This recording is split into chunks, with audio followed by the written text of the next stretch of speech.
Voice ব্যবহার করতে লজ্জা পায়, আর এআই ভয়েস ব্যবহার করলে রিয়েলিস্টিক মনে হয় না, রোবটের মতো শোনায়। কিন্তু এই অ্যাপটা একদম আলাদা। এটা এমন ভাবে ভয়েস বানায়, শুনলে বুঝতেই পারবে না এটা এআই। এই যে এখন তুমি আমার কথা শুনছো, এটা কিন্তু আমার রিয়েল ভয়েস না, এটা পুরোপুরি এআই ভয়েস।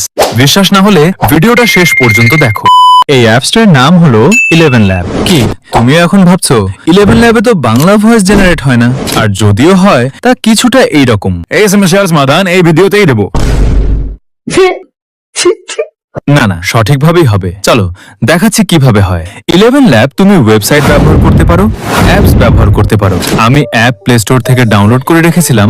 এটাকে আনলিমিটেড ব্যবহার করাও দেখাবো। প্রথমে আনলিমিটেড ব্যবহারটাই দেখায়, কারণ আমার এখানে লগইন নেই।